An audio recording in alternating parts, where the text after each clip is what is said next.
bienvenidos a este conversatorio del Centro Comercial Santa Fe y el periódico Vivir en el Poblado. Esteban Carlos Mejía, el moderador habitual, hoy también tiene un compromiso profesional, pero en el próximo conversatorio estará.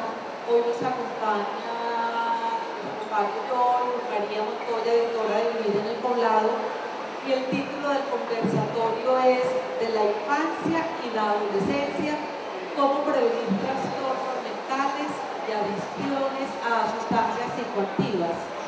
Los invitados son el médico psiquiatra del CES, Santiago Duque, bienvenido. Gracias.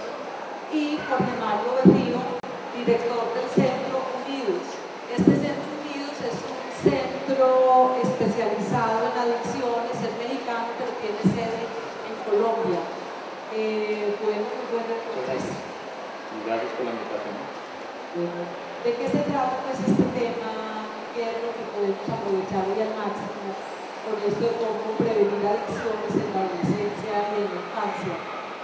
Muchas gracias. Soy María. María. Muchas gracias por la invitación. Como tú decías, nosotros somos especialistas en adicciones, trabajamos este tema ya de muchos años y en compañía del doctor Santiago Duque pues hacemos una labor muy buena con los pacientes que nos llegan a la clínica, que van remitiendo diferentes entidades y familiares. Nosotros trabajamos con adolescentes y trabajamos también con adultos, pero con los adolescentes hemos tenido un trabajo maravilloso porque estamos haciendo desde la prevención y también desde el tratamiento en sí a los pacientes que ya tienen la enfermedad de la adicción. Bueno, empecemos como para hablar cuáles son los trastornos más comunes en la infancia y en la adolescencia que favorecen como las adicciones. Indudablemente la enfermedad mental más común relacionada con las adicciones en la infancia y en la adolescencia es el trastorno de déficit de atención e hiperactividad. Es de lo más común en los colegios. Su presentación varía muchas veces entre el tipo de pacientes, muchas veces son inatentos, se distraen con facilidad. Por otro lado hay algunos que presentan un nivel de actividad muy alto, a veces combinan síntomas de unos y otros, ahí está la dificultad. A mí me parece muy valioso traer estos temas aquí a escenarios comunes donde hay familias, porque podrían reconocer estos síntomas y tempranamente y de esta forma prevenir que un joven caiga en el consumo de drogas. Sin duda también existe el trastorno de ansiedad. ¿Cómo, aunque no es el tema central de esto, por qué influye el déficit de atención en que sea alguien más propenso a tener adicción? Uno es que no prestan atención, como lo dicen, hay un déficit de atención, hay un nivel de actividad muy alto y hay algo que no aparece en el diagnóstico, pero es la impulsividad, la necesidad de estar explorando, porque como no concentran la atención en un solo elemento, muchas veces están revoloteando por ahí y son curiosos.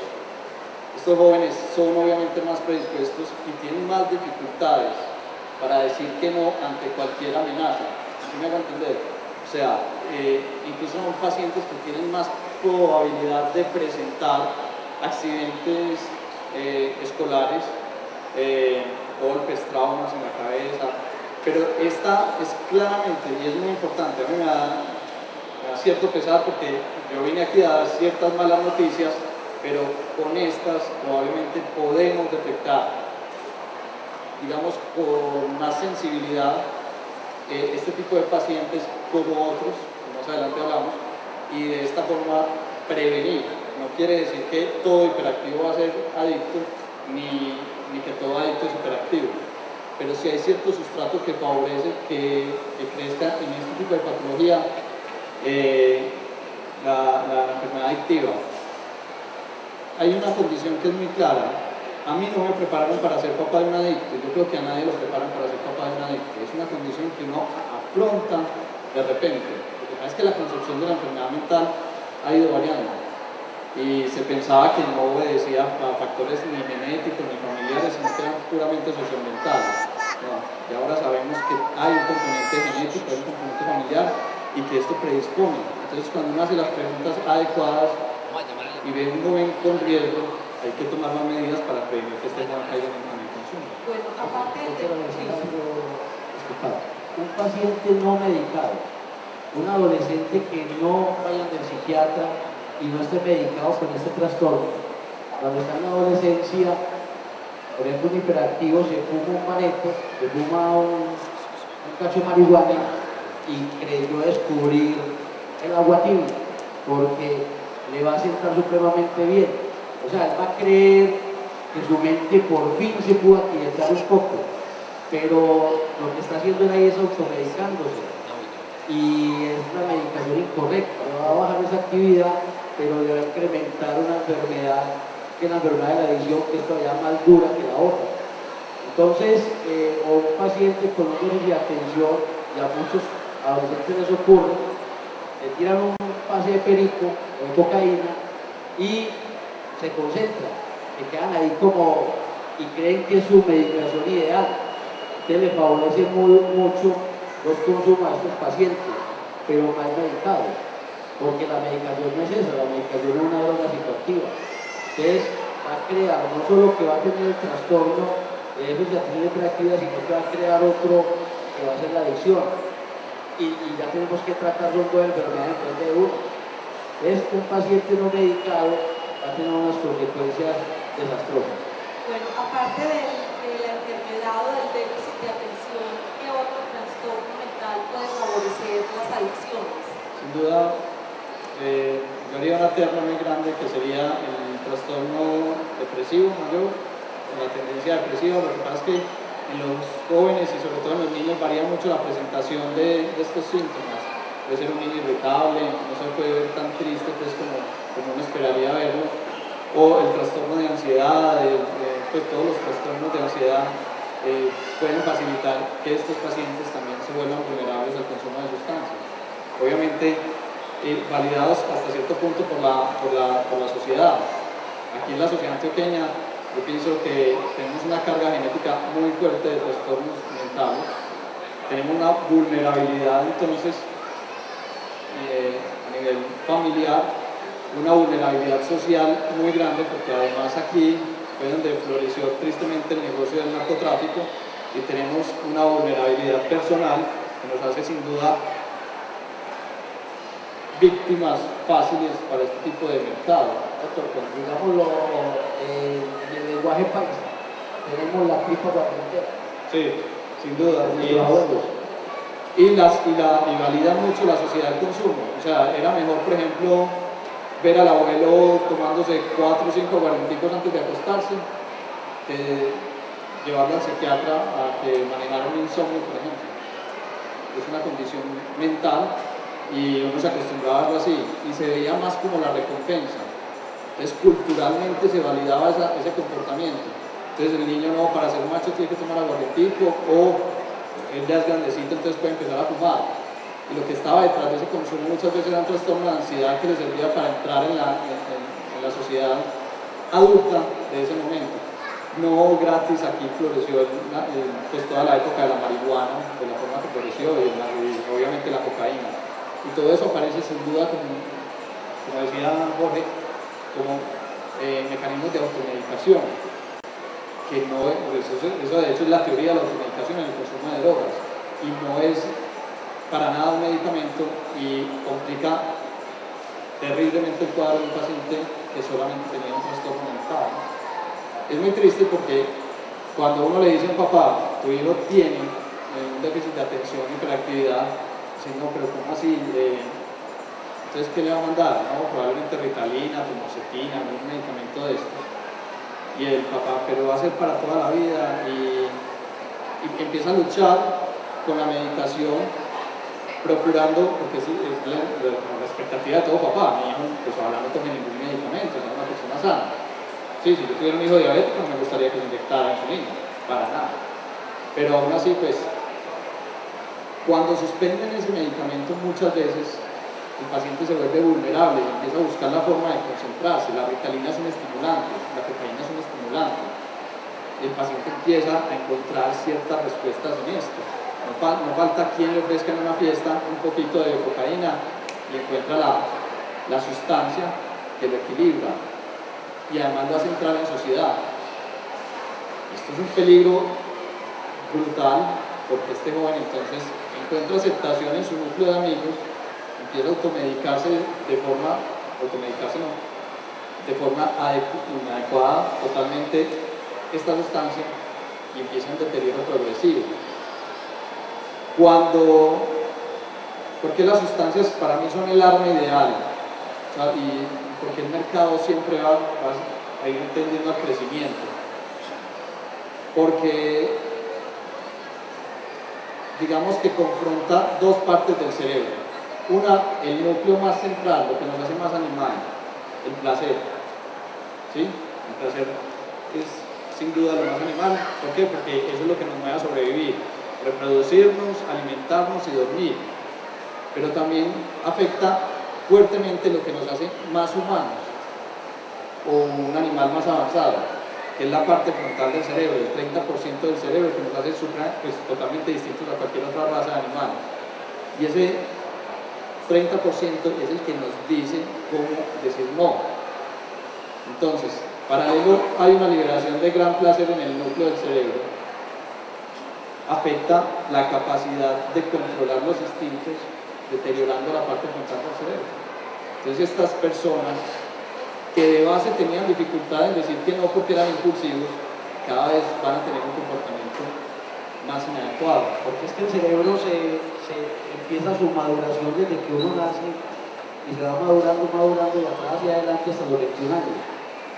Por eso es que es tan importante, por ejemplo, hay una fundación que se llama Red Papás, que lo que logran esta fundación es concientizar a los papás de retrasar los consumos lo que más se pueda, retrasar los inicios del consumo de alcohol lo que más se pueda, retrasar el consumo de tabaco, de sustancias psicoactivas lo que más se pueda, porque el cerebro está en plena maduración y como decía el doctor Santiago, lo último que se madura es el lóbulo frontal y ahí hay cosas muy interesantes que hay en el lóbulo frontal como la toma de decisiones, el sano juicio, la voluntad.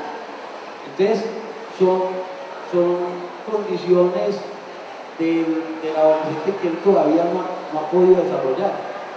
Entonces cuando un adolescente le ofrece droga como su toma de decisiones apenas está madurando, le va a costar mucho trabajo decir no, porque va a ser a la presión del grupo, va a ser al placer, porque el adolescente es un gran buscador del placer y de la libertad de la población. ¿Qué comportamientos o qué hechos o qué actividades en la familia o en el círculo social cercano pueden favorecer a un niño o un adolescente con una adicción? Una buena pregunta porque todo nace de la familia. Porque así el paciente tenga un déficit de atención y hiperactividad que favorece mucho para la enfermedad de la adicción, pero si tiene una familia bien constituida, papá, mamá, y con una muy buena educación por el paciente, lo más probable es que con unos buenos medicamentos el paciente va a vivir una vida normal. Y es que resulta que la adolescencia va teniendo grandes connotaciones en esta etapa de la vida. El adolescente es contestatario, es rebelde, está en esa búsqueda de placeres, está empezando a tener un pensamiento más crítico y va empezando a crear como su personalidad definitiva, digámoslo así. Entonces, que tiene que ver con sus emociones, con sus sentimientos y sus pensamientos. Con los tres factores se va a crear una personalidad que en unos casos va a ser muy buena, en otros casos no tanto, pero que va a ser la que lo va a regir por el resto de la vida. Recordemos que los pensamientos son los que rigen el comportamiento. Entonces, si un paciente va teniendo no una muy buena educación en la casa, digámoslo así, donde en la familia no hayan normas ni hayan límites, entonces el paciente pues, va a vivir desbordado, digámoslo así, porque es que la personalidad del adolescente va en ese camino de formación. El no es importante, Hablaba el doctor ahorita del centro de placer cerebral, y el centro de placer también necesita un no que lo tiene que reforzar en la misma familia, papá y mamá. Y la familia es el referente más cercano, o es lo que tiene el adolescente como referencia para quitar un comportamiento. Cuando nosotros tenemos pacientes adolescentes adictos, uno siempre ve que por lo regular la familia no está muy bien constituida, o viene de padres separados, o falleció el padre o la madre, o no ha tenido eso. Indudablemente ustedes ven mucha relación entre un adolescente que esté con una adicción, que sus padres sean separados. Es más común esto porque hay mucha gente que vive separada físicamente. Sí, es más común porque uno ve personas vienen de padres separados con una personalidad muy definida, pero eso sí, todas esas cositas favorecen. ¿Por qué? Porque va creando en el adolescente una gran inestabilidad emocional. La ruptura de los padres, el no estar con él, no es el ideal que tiene un niño de familia. El ideal que tiene un niño de familia es papá, mamá conmigo, no papá por un lado, mamá por el otro, y él como en un sándwich, cada fin de semana se lo turnan y va de un lado para otro. Y nosotros empezamos a ver muchos adolescentes cómo van a aprovechar inclusive esa situación y cómo va incrementando su enfermedad adictiva a través de jugar con él como el buen ping-pong, digámoslo así. Esa inestabilidad emocional se va dando en estos pacientes y en pacientes que van teniendo pérdidas emocionales y de duelos no resueltos. ¿Qué otra situación o en el colegio o con los amigos puede favorecer a eso? A ver, yo pienso es que es una enfermedad multifactorial. Entonces, lo primero que yo diría, para que hagan un ejercicio, y los antioqueños somos muy expertos en esconder información, lo primero que yo pensaría, si voy a ser papá, es revisar en mi historia familiar, bueno, hay adictos en mi familia, ¿y a qué fueron adictos? ¿Y qué les pasó? Yo fui adicto. Primera pregunta. Segundo, no todos los que tienen papá diabético van a ser diabéticos, y no todos los diabéticos van a ser medicados. Entonces uno tiene que ver cómo se comporta el niño, porque incluso dos jóvenes criados en un mismo hogar, uno puede ser adicto y el otro no, de acuerdo al entorno que modifica la enfermedad. Tercero, o con los papás, inclusive que son separados, porque tiene que haber una unidad en los límites. O sea, el patrón de crianza no se puede variar, porque ellos detectan fácilmente las grietas y por ahí se meten. Es más, los ponen a pelear. Entonces es una dificultad que tienen. Los límites tienen que ser muy claros para el hijo, e incluso conversarlos mucho antes en pareja para que no haya conflictos delante del hijo, ¿sí? Porque eso denota cierta debilidad, que él tenga sino que trabajen como bloque, me parece importantísimo. Tercero, el entorno social. Ahorita hay cantidad de drogas. Antes pacientes de 40 o 50 años, yo les pregunto por alcohol, cigarrillo, marihuana y bazuco, se acabó. Ahora, antes de hablar de esa cantidad de drogas, ¿cuáles son esos síntomas a los que deben estar alerta los papás de que el hijo puede estar consumiendo algo? ¿Cuáles son? Primero, que no respete los límites, que empiece a luchar contra ellos. Es la primera parte. Los horarios, que sea detectado diciendo mentiras, es fundamental.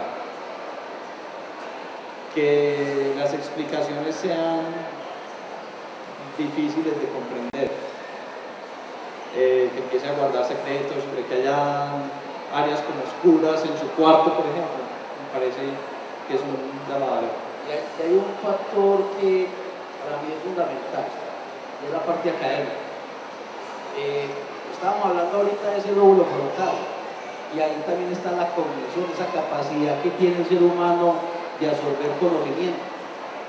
Entonces, al estar un muchacho consumiendo, por ejemplo, marihuana, que para mí es como la droga portera, la droga que abre el camino hacia las demás sustancias, y hay que pensar que el ministro, escuchaba yo en estos días, el ministro de Salud diciendo que la marihuana hacía menos daño que el alcohol, y que, o sea, como justificando una posible de pronto legalización. Yo decía, estos señores que no saben lo que se está metiendo, porque es que la marihuana es la puerta que abre hacia las demás sustancias.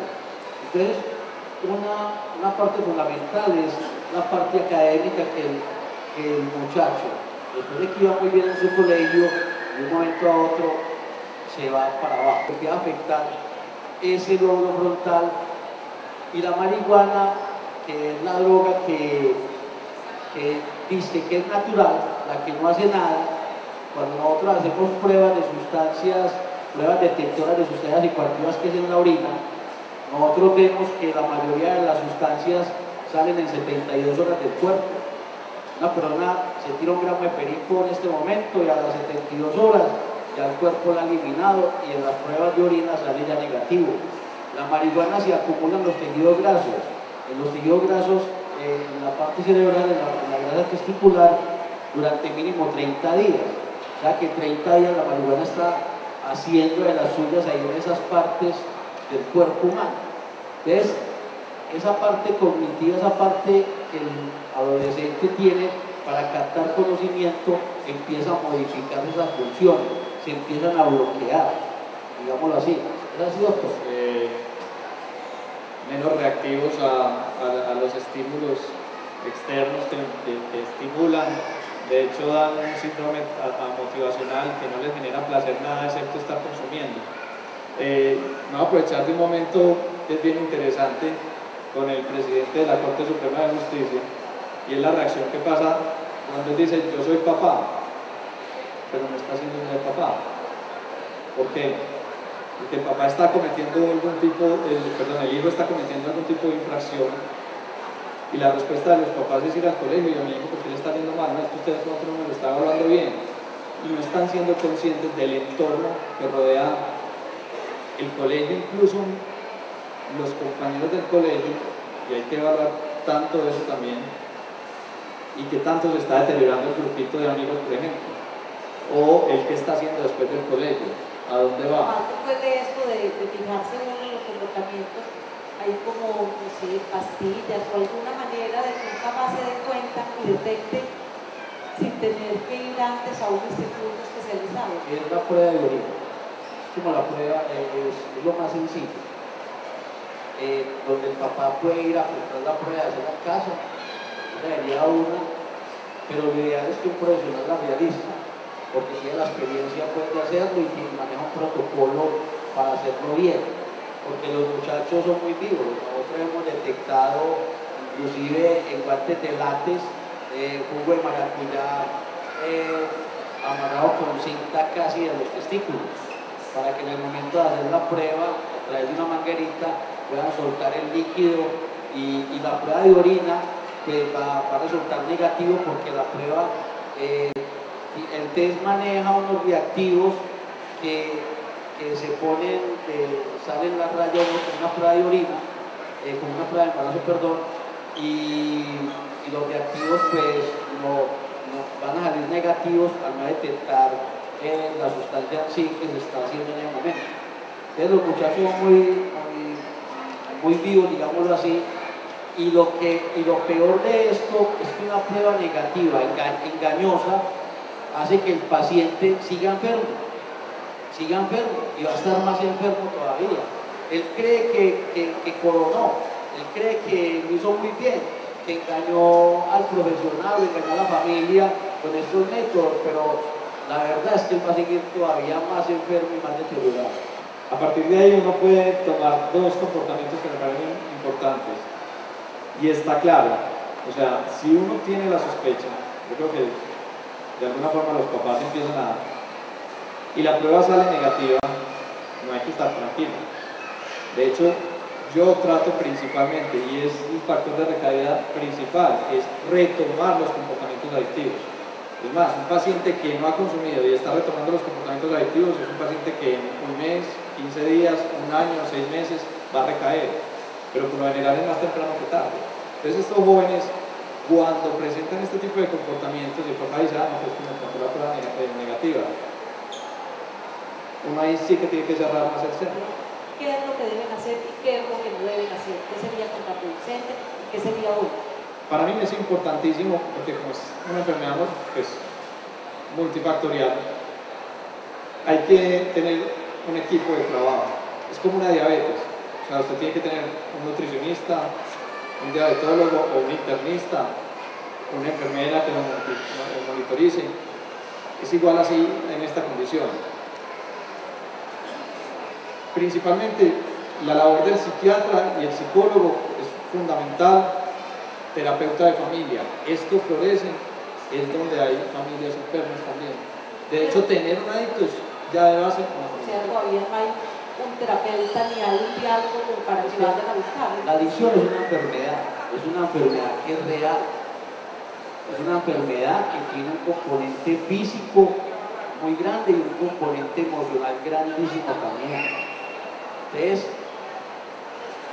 si vamos a mirar desde el contexto de que esto es una enfermedad, ninguna enfermedad se trata con fuerza de voluntad, ninguna. Ay, que es que yo tengo cáncer y vamos a hacer fuerza para que me cure el cáncer, eso no funciona. Hay que colocarlo en manos de profesionales para que el paciente pueda tener un desarrollo positivo en favor de tener una enfermedad que es incurable. Ah, ¿cómo así? ¿Esto es incurable? Sí, es incurable. Esta enfermedad es crónica. Nosotros podemos pensar, yo coloco con la familia un ejemplo muy claro que ya lo colocó el doctor, es la diabetes. El paciente que es diagnosticado de diabetes, eso es de por vida, no tiene cura conocida. Se puede tener la enfermedad y si el paciente hace caso, si el paciente sigue las recomendaciones del médico, entonces va a hacer media hora de ejercicio, va a tener una dieta balanceada, va a empezar a tomar metformina o va a ser insulinodependiente toda la vida, depende cómo tenga su enfermedad. Si el paciente hace caso, lo más probable es que el paciente de diabetes no se muera. Se va a morir porque lo pisó un carro o cualquier cosa, pero de diabetes no se muere. Lo mismo pasa con la adicción. Si el paciente hace caso, la enfermedad no lo va a matar.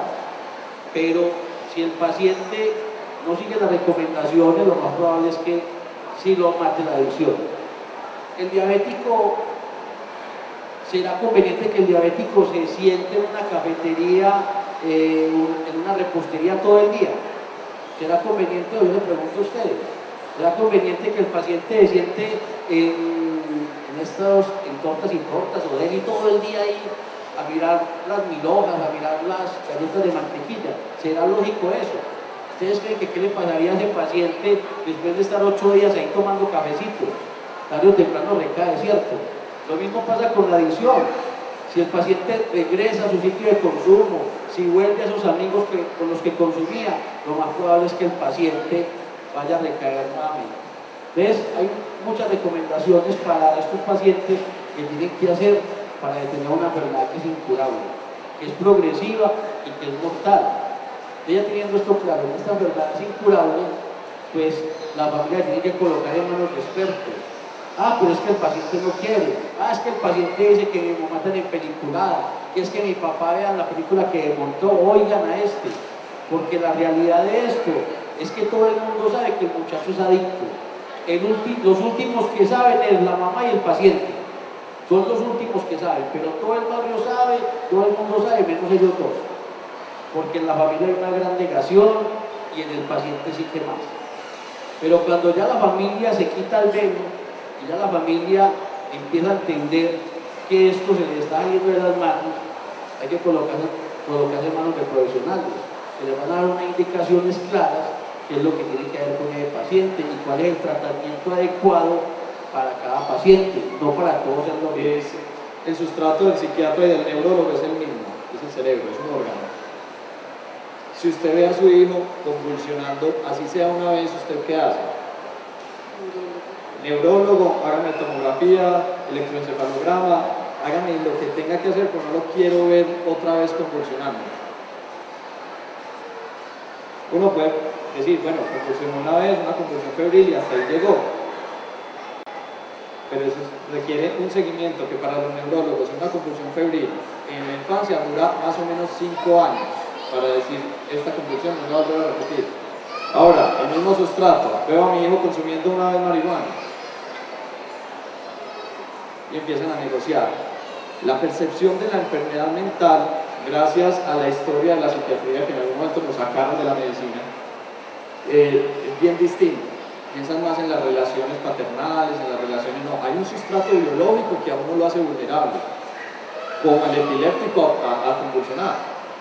A partir de ahí, ya uno dice, hey, este joven que tengo aquí al lado mío, que es mi hijo, está predispuesto a seguir consumiendo. Entonces, yo tengo que empezar a monitorizar como papá el comportamiento de mi hijo, a detectar qué es lo que lo hace más vulnerable, el entorno. Por ejemplo, el epiléptico, no puede trasnochar, tiene que tener tanto nivel de estudio para que vamos a cuidarlo, vamos a darle un antiepiléptico pues, para que lo tratemos y vamos a ir periódicamente al neurólogo. Con la psiquiatría no, es que quiero hablar más con mi papá, no, es que quiero hablar, no, hay una parte biológica que se está manifestando, hay una parte social que se está manifestando, una parte familiar que se manifiesta. Entonces, cuando retrospectivamente muchas veces los papás, uno los está entrevistando y dicen, hombre, ¿cómo no me di cuenta? ¿Cómo dejé pasar esto?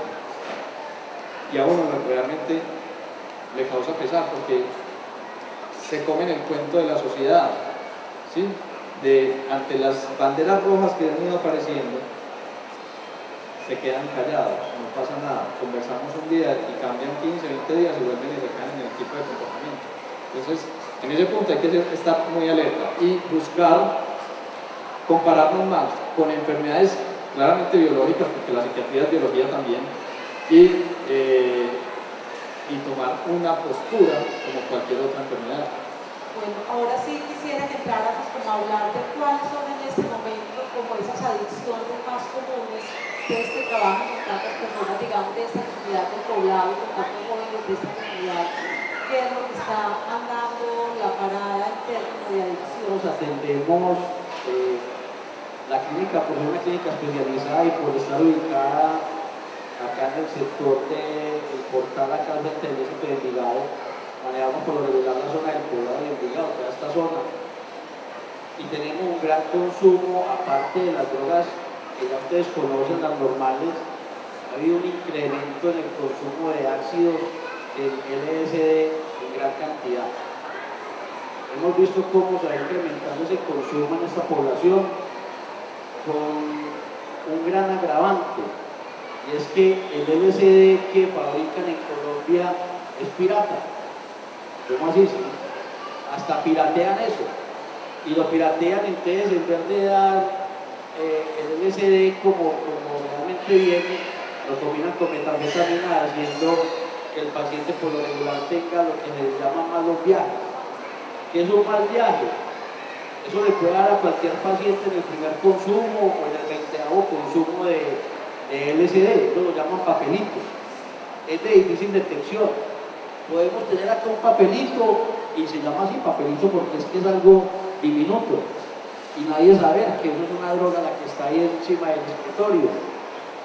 Esto se usa de una forma sublingual o muchas veces lo colocan en el ojo, y cuando un paciente tiene mal viaje, pues puede haber lo que se llama una presunción de muerte. ¿Qué significa eso? De que el paciente en su viaje alucinatorio, psicodélico, el paciente puede visualizar que se está cayendo en un abismo, y al caerse en el abismo, pues el cerebro no reconoce si eso es fantasía o es real. Y cuando un paciente normal, cuando una persona normal se tira a un 10º piso para suicidarse, pues por lo regular esa presunción de muerte aparece, y lo que le da es un infarto y va a morir antes de tocar el piso, en ciertos casos, no en todos. A muchos muchachos de acá de este sector, muchos ya han muerto, otros han quedado han podido llegar hasta el hospital y se han recuperado, pero muchos les ha pasado esto con el LSD. También hay sustancias, el éxtasis también va floreciendo mucho en esta zona, y lo que más está como de moda entre los muchachos es el 12B. es una sustancia que en ciertos casos inhala y les da un efecto, pero el paciente a ver, lo llaman como la cocaína rosada. La cocaína rosada porque tiene ese color, también se inhala a veces y es muy costosa. O sea, es un polvo. Es un polvo y otras veces también vienen varias presentaciones.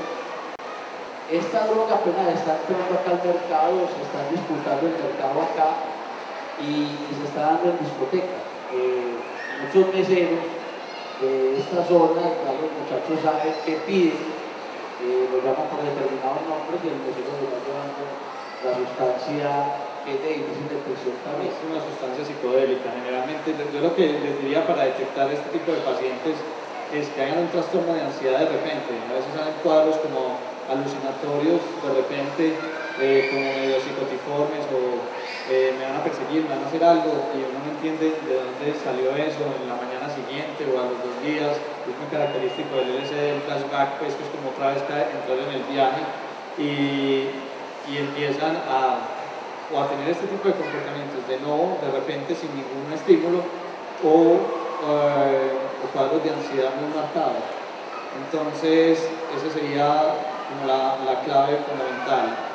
Hay distintos tipos de sustancias, ¿no? Podría clasificarlas a grandes rasgos en 4: ansiolíticas, como el cigarrillo, el licor, y el licor es depresor también. Ellos van combinando ciertas características. La marihuana disminuye la ansiedad, puede tener efectos analgésicos, sí, pero también puede dar cuadros psicóticos, alucinatorios, estimulantes como la cocaína, ¿sí?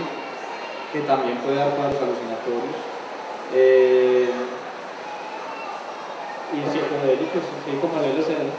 Puede ser peor el efecto, digamos, un LSD o de A ellos les encanta combinar y precisamente ahí aumenta mucho más el peligro. De hecho, de la combinación que se usaba hace algunos años, que era cocaína, que es un estimulante con un depresor, que es el licor. Entonces tomaban licor, se apagaban y metían un paso de cocaína y el estímulo era mucho más alto, la sensación del viaje era mayor y jugaban a eso y normalmente afecta mucho más, genera un metabolito que es muy peligroso, muy cardiotóxico. Entonces estos pacientes fácilmente pueden hacer un paro cardiorrespiratorio y pues son el típico paciente que está en la rumba y salen y se lo llevan para urgencias y allá le detectan de 20, 25 años, un infarto, una isquemia. Entonces son campanazos como de alerta.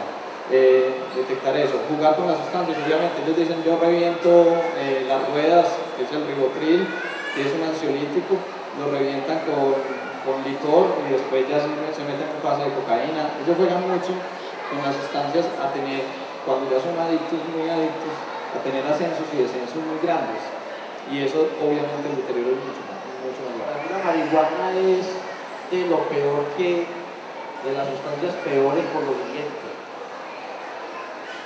Los que tenemos la edad mía y que acá vemos varios, nos tocó el marihuanero normal, el que estaba en la esquina del barrio y que de ahí no pasaba, y como la marihuana tiene efectos donde afecta mucho la motivación, pues es un paciente que no hace nada, que no trabaja, no estudia, no se preocupa por nada, y era el típico marihuanero de la esquina que quedaba toda la vida ahí.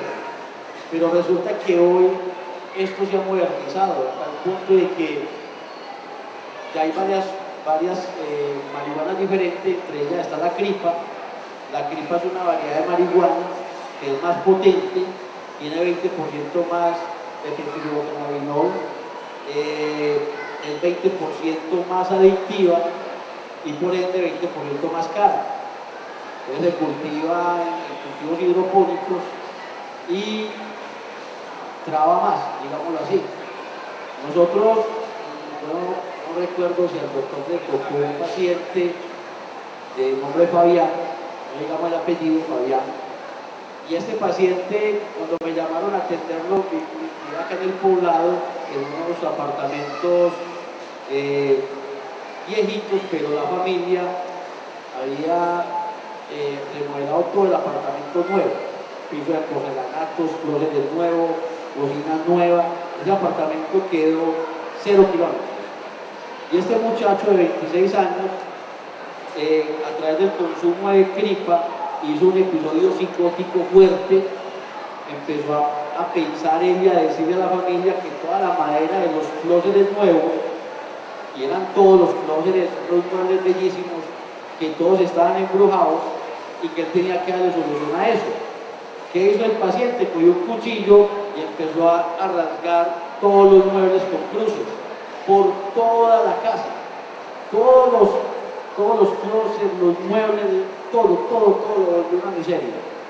El hombre en una psicodelia, en un episodio psicótico, nos tocó trasladarlo a una clínica psiquiátrica para que lo pudieran estabilizar, y estuvo más o menos 15 días allá. Después fue remitido a nuestra clínica a tratarlo ya por el problema de adicción, y sin embargo teníamos que tener mucho cuidado, porque el hombre decía, no, es que en las condiciones eléctricas está el mal, y teníamos que tener cuidado para que no fuera a rayar los muebles y lo de la clínica, porque todavía seguía un poquito con el episodio psicótico, y lentamente lo fuimos sacando ese episodio hasta feliz término, donde el paciente ya estudia, el hombre ya es una persona totalmente normal y no consume, gracias a Dios.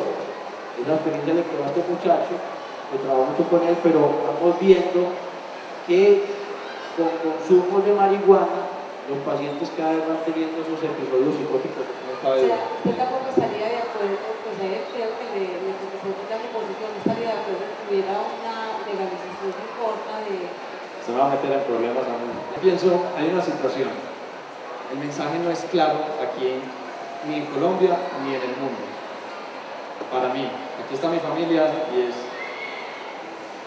El mensaje en Colombia es, usted atropella una persona alicorada y se va a la cárcel 20 años. Pero si usted lo atropella con un porro de marihuana, no le pasa nada. ¿Sí? O si usted lo atropella con un LSD, no le pasa nada. Entonces el mensaje es ambivalente. El mensaje en el mundo, las sociedades avanzadas dicen y están empezando a autorizar el consumo controlado de marihuana.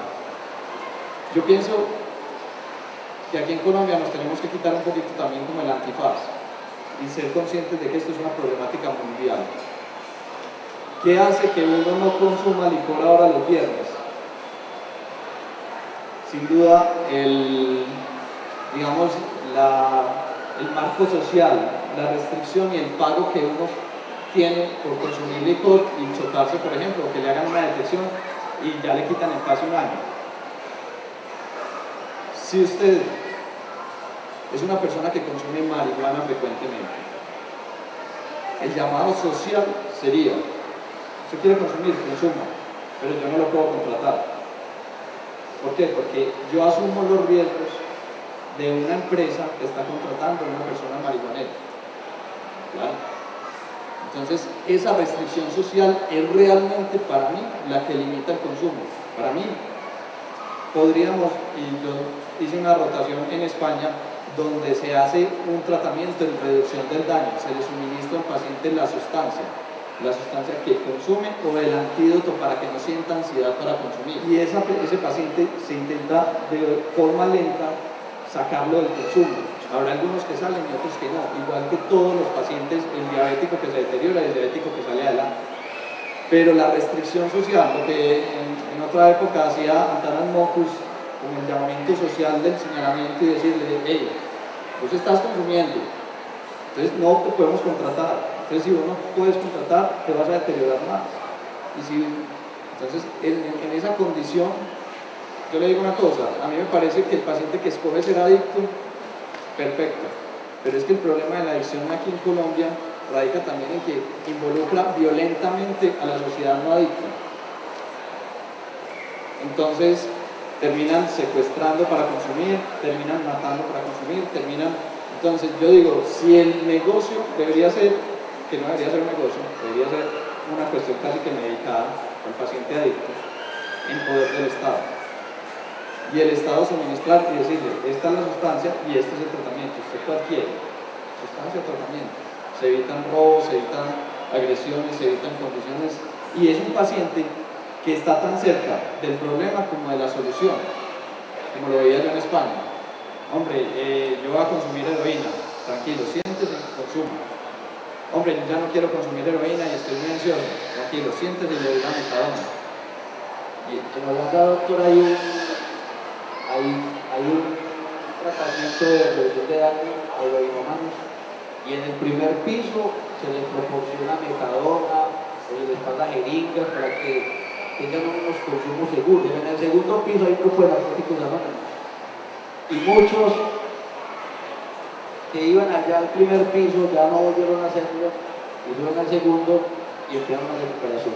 Digamos, una vez reconocido el problema, ¿cómo se ha avanzado ahora en salir de él?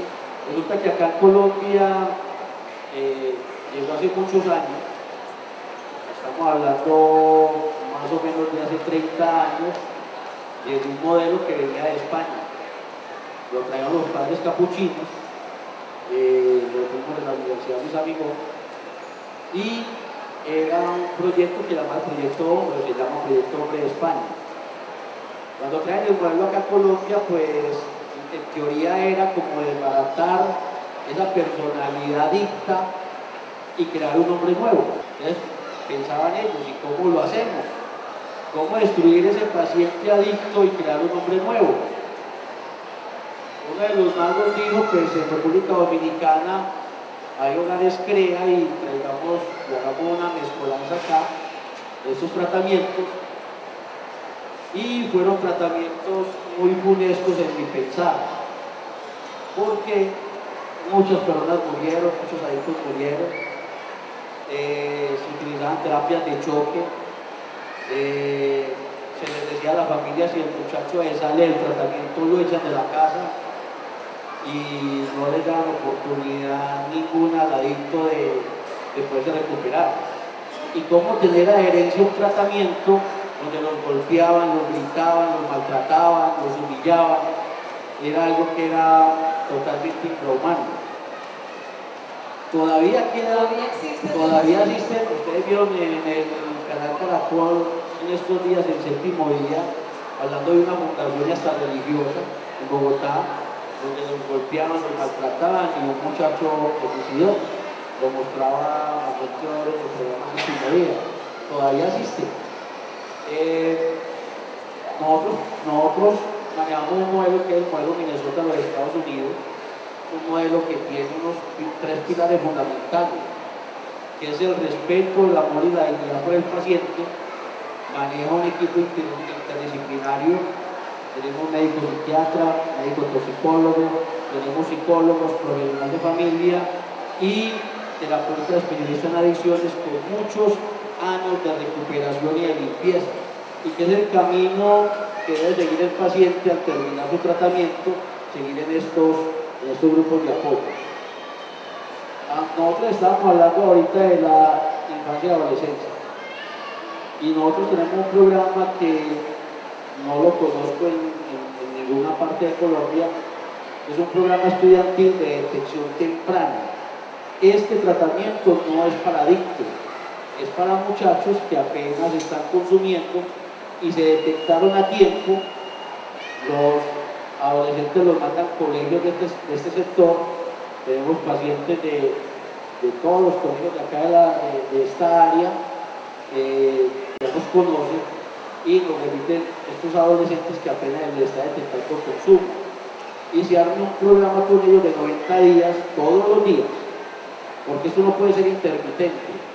Cuando hay un paciente que va cada 8 días a consulta, la mejoría es muy leve, es casi nula.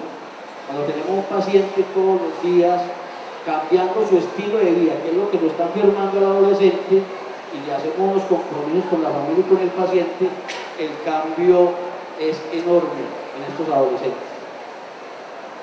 ¿Puede un muchacho de estos que digamos desde consumir como ya evitar secuelas a futuro, pues, no sé, su capacidad mental o físicamente, o el daño ya es inevitable? No. Depende primero de la cantidad de sustancia que ha consumido, la edad de inicio de consumo es fundamental. O sea, mientras más retardemos el consumo, menor va a ser el deterioro de este paciente, aunque pacientes que yo he conocido que han consumido por encima de los 20 años empiezan un consumo muy fuerte, se deteriora muchísimo a los 30, por ejemplo, pero como el tema es de adolescencia, si yo llevo, y claramente tengo la capacidad, porque lo tengo estadísticamente, de demostrar, si yo llevo un paciente que no consuma a los 12 o 13 años y alcanzo una edad de primer consumo alrededor de consumo regular alrededor de los 18 o 20 años, ese paciente tiene mucho mejor pronóstico. Consumir deteriora claramente las neuronas en áreas predilectas, pues como el área frontal, pero cuando uno alcanza, y se ha demostrado también con resonancia magnética funcional, niveles de abstinencia de 2 años, hay recuperación. Nunca, no me gustaría decirlo, pero no tan marcada como el estado basal que tenía antes.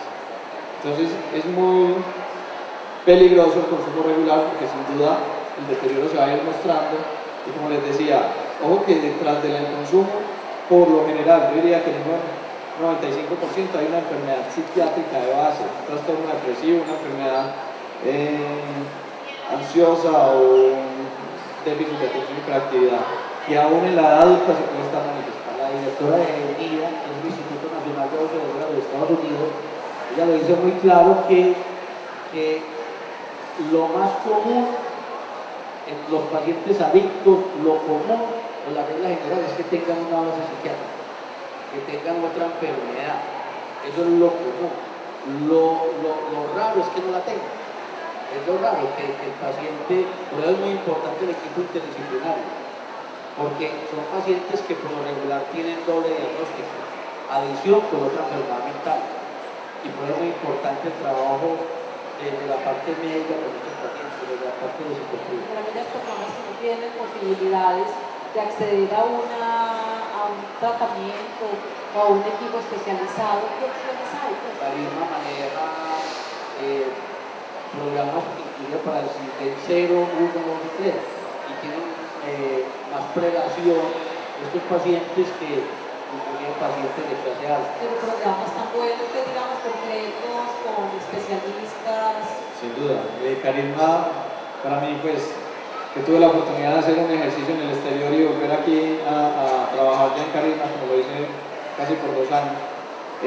Carisma tiene un programa que es muy valiente y muy valioso y está rodeado de todos los especialistas, toxicólogos, terapeutas de familia, pero a mi modo de ver se concentran mucho más en el paciente deteriorado, en el paciente ya habitante de calle y el paciente que es más difícil de rescatar. Entonces, en ese sentido, nosotros procuramos ir más allá y prevenir.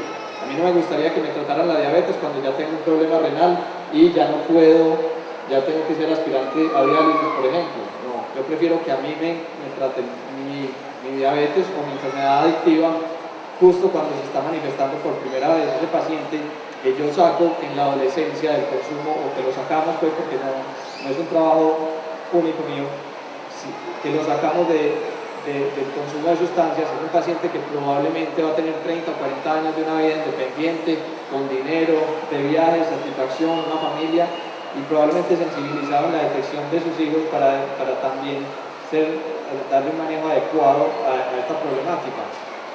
Diferente a un paciente que lleva muchos más años en el consumo, que está deteriorado, que también vale toda la pena luchar por él, pero que sin duda ha tenido un nivel de pérdida mucho mayor.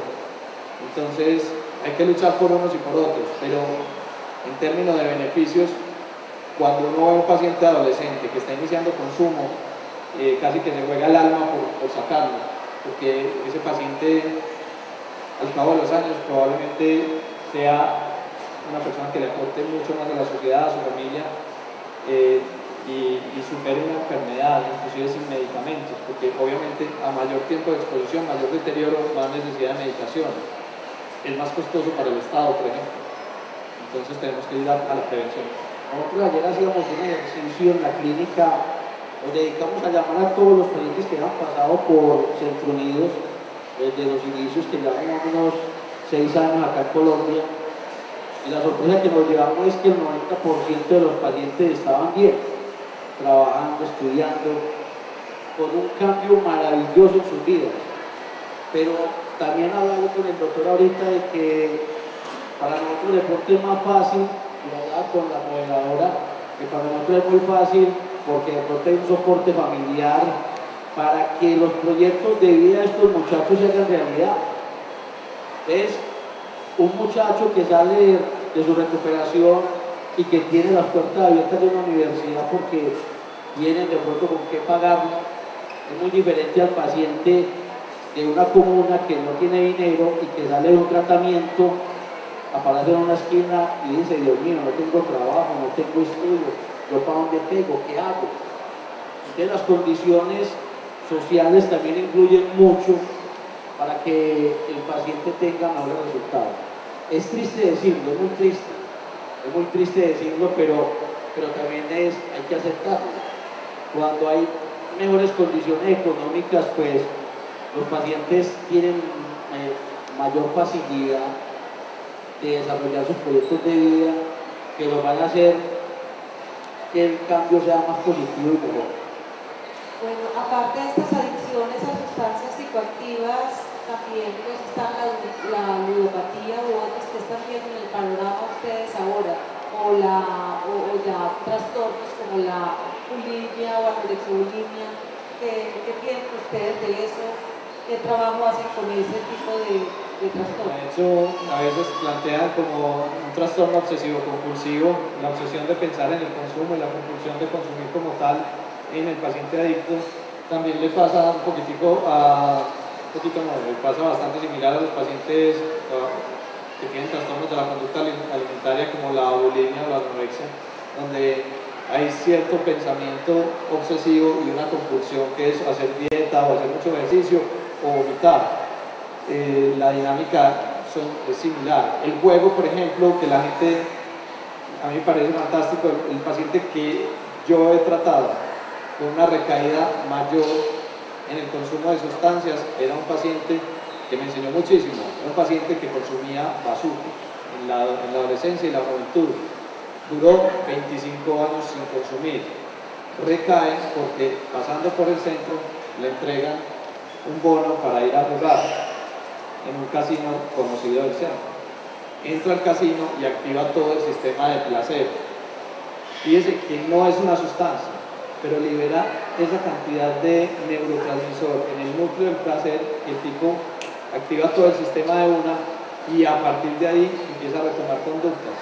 Justo cuando retoma conductas recae ya con otras sustancias, ahí sí entra el licor, que fue el primero que entró, y después aparece la cocaína y después ya ahora sí el bazuco, y en cuestión de 2 años la persona se deterioró muchísimo, perdió todo lo que había construido en 25 años.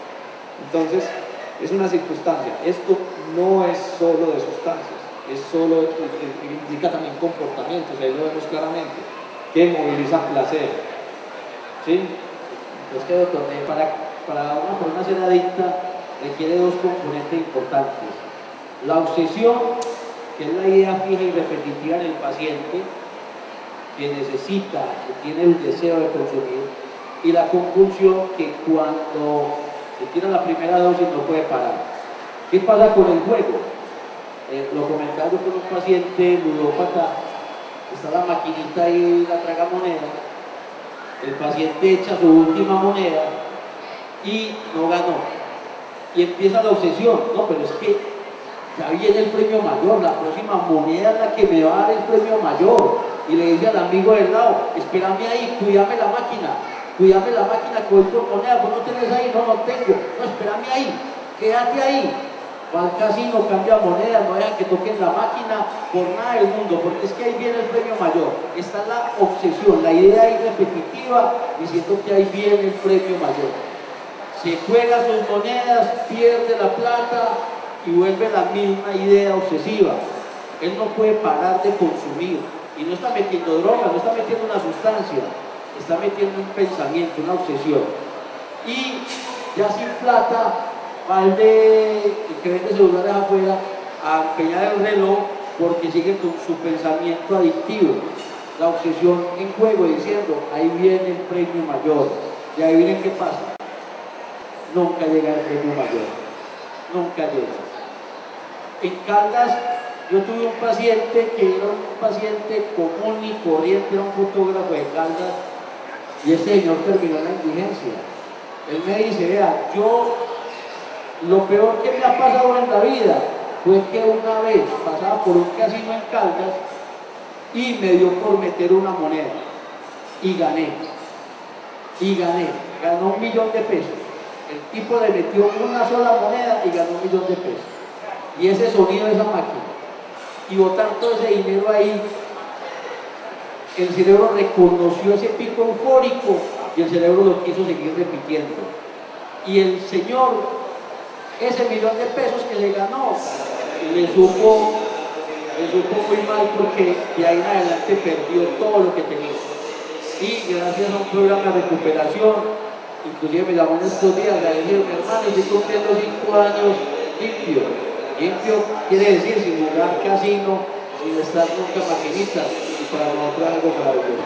El tema del conversatorio de hoy hablan de cómo prevenir enfermedades mentales en los niños y en la adolescencia. Nos hablan un poquito sobre eso. Una motivación que puede ser deportiva, que puede ser artística, que puede ser donde se le dé importancia al menor, donde se le demuestre lo valioso que es. Un acompañamiento a nivel social. Los papás, para mí, no deben ser amigos, deben ser papás, deben imponer algunas reglas y se deben cumplir. Un acompañamiento, obviamente la sociedad ofrece una cantidad de riesgos. Visto de esta forma, usted tiene un hijo con una predisposición genética a ser diabético, ¿sí? Usted lo va a acompañar durante todo el proceso y va a evaluar, hombre, a él le apareció un mareíto, está comiendo mucho dulce, se está engordando, eso lo hace más, le favorece para que manifieste una enfermedad. ¿Por qué se lo digo así? Porque si evaluamos hacia atrás, yo creo que todos los antioqueños tenemos en la familia por lo menos un adicto. Entonces, teóricamente tendríamos una predisposición genética a manifestar una enfermedad adictiva, pero como podemos tener un hipertenso o un diabético, pero con aspectos de la vida diaria sanos, un acompañamiento de una persona adulta, vigilando las compañías, vigilando los horarios, de dónde obtiene recursos, en qué los gasta. A partir de ahí empiezan a sanear un poco el entorno social, y la manifestación de la enfermedad puede que se demore más en el tiempo, que es lo que nos interesa más a nosotros, y ojalá que no se presente. Pero el riesgo existe, yo creo que existe para todos, existe para uno, inclusive que puede consumir por encima de los 30 años. No, pues hay algo que no favorece mucho en nuestra familia antioqueña, y es la cantaleta. Una cantaleta que se da con las mamás y que los castigos no se cumplen. Son amenazas, y el castigo no se cumple. Y eso sí que causa gran ambivalencia en el infante o en el adolescente. Si ustedes imponen un castigo, el castigo se tiene que cumplir, porque si no, eso va a favorecer la salud mental del infante. Les pongo un ejemplo. Es más, les coloco el ejemplo con mi hijo. Yo tengo un hijo de 15 años y el día lo he castigado 3 veces. Y él es de una estabilidad emocional sorprendente. Y ya no le tengo que repetir las cosas ni 2 ni 3 veces. Cuando el niño tenía más o menos 3 años, empezó pues como a no querer hacer algo que le había dicho, o cometió una infracción, digámoslo así, algo indebido.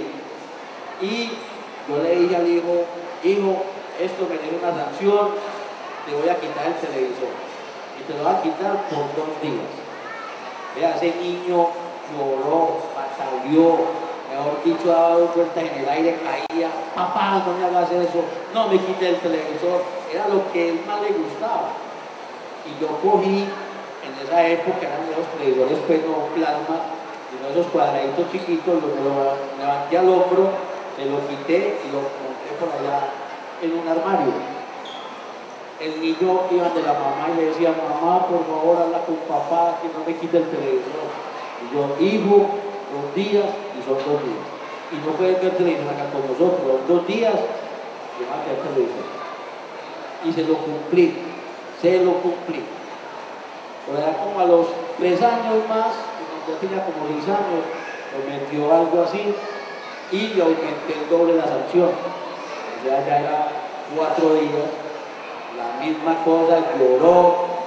Y en ese aspecto mi esposa siempre me apoyó. O sea, mi esposa le decía a Felipe, no, mi amor, no se te va a entregar tu televisor hasta que no termine la sanción. Y la última fue cuando él tenía como 10 años, más o menos, y lo mismo, y se le cumplió. Y de ahí santo remedio. Pero es que nosotros echamos cantaleta, amenazamos, se le coloca un castigo a un muchacho, es que no salía este fin de semana. Y lo encierra el viernes y el sábado ya te vas a la calle. Entonces, ¿qué sanción es esa? O sea, el muchacho se vuelve ambivalente con la norma. Y yo le recuerdo algo. Cuando los pacientes, cuando los muchachos no respetan las normas ni los límites, la sociedad se va a encargar de ellos en la adultez. ¿Y cómo se encarga la sociedad de un muchacho de 18, 19 años en la adultez? En Bellavista, en las cárceles correccionales, porque no respetar las normas es lo que conlleva a eso. ¿Qué sustancia clasificada el yagé y ustedes cómo lo ven como psiquiatras? Que a mi modo de ver tiene un componente cultural y religioso altamente peligroso, porque de hecho tenemos pacientes de otras nacionalidades que han venido por... ¿Qué pasa con este tipo de sustancias que son de carácter alucinatorio y psicodélico? Afectan la capacidad cerebral muchas veces de definir el límite entre lo real y lo imaginario. Cuando se pierde esa capacidad, que uno no sabe cuál es el que tiene el cable pelado, si es uno, si es el de al lado, y se expone a esa sustancia, si esa persona tiene una predisposición a manifestar una enfermedad, es como si se fracturara el cerebro y empieza un deterioro, y ahí aparecen cuadros característicos muy similares a la esquizofrenia. Es más, hay pacientes que durante el viaje del yagé han presentado alteraciones alucinatorias muy graves, y te lo voy a poner así claramente, con otra sustancia que es más común aquí, que es el cacao sabanero. El cacao sabanero es de donde proviene la escopolamina, y muchos pacientes, no sé si a ustedes les ha tocado, pero de fulanito de tal, le echaron burundanga y nunca volvió a ser el mismo. Entonces, esas sustancias es natural es el veneno de una serpiente y te mata, natural es un león y te come, natural es este cacao sabanero porque se lo comen directamente casi que desde la matica, y esa sustancia afecta de una forma tan brutal el cerebro que puede perder esa capacidad de diferenciar lo real a lo imaginario, y hacia allá también tira un poquitico el LSD y empiezan a presentar cuadros muy compatibles a una esquizofrenia, gravísimo, porque es una persona que se deteriora muy rápidamente y que hay que hacerle un tratamiento muy fuerte para detener ese daño. Entonces, a mi modo de ver, sí, culturalmente tiene un componente. Los indígenas lo usaron, pero los indígenas no publican sus casos de afectación a nivel neuronal. Entonces, valida mucho. A mí me llama mucho la atención los pacientes porque me dicen, ay doctor, yo me metí a Google y ese medicamento a mí me parece que es muy peligroso. Sí, pero se meten a Google y meten yagé o meten cacao sabanero, y la falta de evidencia no significa que sea inocuo. Entonces, como no encuentran nada que sea realmente peligroso, entonces dicen, no, pues no es más peligroso tomarme este medicamento, porque la sociedad occidental exige a los laboratorios manifestar cualquier efecto secundario que aparezca. Entonces, culturalmente nos han hecho un daño enorme, igual que la marihuana. Yo pacientes psicóticos asociados a solo consumo de marihuana, y ni hablar de cripa, es impresionante. Entonces, La cultura y la parte social nos ha hecho caer en este tipo de sustancias. Gente que tenemos, él viene de Bolivia, allá no hay yagé, está en San Pedro, como en México está el peyote, lo utilizan de igual forma, en ritos religiosos, pero en las culturas hay una preparación inicial, en el Amazonas hay una preparación desde los indígenas, y nosotros no estamos acostumbrados a la sustancia. Entonces por acá llega un tipo que quiere hacer rico a costa de los jóvenes, pero ya por allá para Santa Elena, los emboba por allá, les da esta clase de menjurjes, inclusive hay pacientes muy deteriorados, inclusive creo que ha habido muertes inclusive del consumo de yagé acá en la ciudad. Entonces son sustancias muy peligrosas de los cuales nosotros no tenemos la preparación y la cultura para hacerlo. Miren, nosotros acá vemos adolescentes con estos vaporizadores, las guilas, muy común en los adolescentes que para socializan en los países árabes, por allá socializan con eso. Nosotros como socializamos acá, con un tinto, yo le digo a un amigo, veníamos a tomarnos un cafecito, vamos a tomarnos un tinto, y le estoy diciendo que quiero hablar contigo, eso es lo que le estoy expresando. Lo más probable es que lleguemos a una cafetería y él pida una Coca-Cola y yo pida un jugo de mandarina, pero la forma de socializar de nosotros es de otra forma, no con esta clase de sustancias. Entonces, esto le está haciendo mucho daño a la sociedad de los jóvenes hoy en día, y sobre todo que no hay muy poca regulación por el gobierno de las personas que están haciendo la clase de procedimiento. Porque yo discrepo mucho desde el pronunciamiento inicial de ustedes hablando de la hiperactividad de los jóvenes y de los niños. Porque en mi sentir, la hiperactividad no es la causa de la drogadicción. La hiperactividad debe tener un tratamiento completamente diferente que degenere en drogadicción. No, yo puedo explicar. Perdón. Yo siempre, durante todo el tiempo, he analizado el problema de la drogadicción en nuestro medio. Es un problema cultural, es un problema de índole, de soledad de los hijos y de las personas dentro de su ámbito familiar. Es un problema de que las personas queremos solucionar todo a través de la sociedad de consumo. Entonces el muchacho se satura. Ahora, desgraciadamente se empieza por algo tan incipiente como son las famosas pepas. Entonces eso va siendo como por estratos, por clasificaciones. Ya no le produce el mismo efecto a las pepas, entonces ya llega al bazuco, ya llega a la marihuana, ya llega a los ácidos y va subiendo. El último era la cocaína porque se suponía que era la droga más costosa, pero así va subiendo y se van inventando nuevo. Ahora salió una nueva que es de la Unión Soviética, donde dice que es una droga que inclusive destruye la piel de la persona. Yo quisiera hacerle claridad en una cosa, porque su postura es valiosa y créanme que la respeto, pero hablar que sea una enfermedad puramente social es darle la espalda a una parte biológica que se ha demostrado. El alcoholismo claramente, y se ha demostrado en estudios americanos, no colombianos, pero claramente tiene un componente genético que se puede manifestar entre un 70 y un 80%. Eso no está, ni yo lo escribí ni otras personas aquí reunidas, no, eso está descrito así.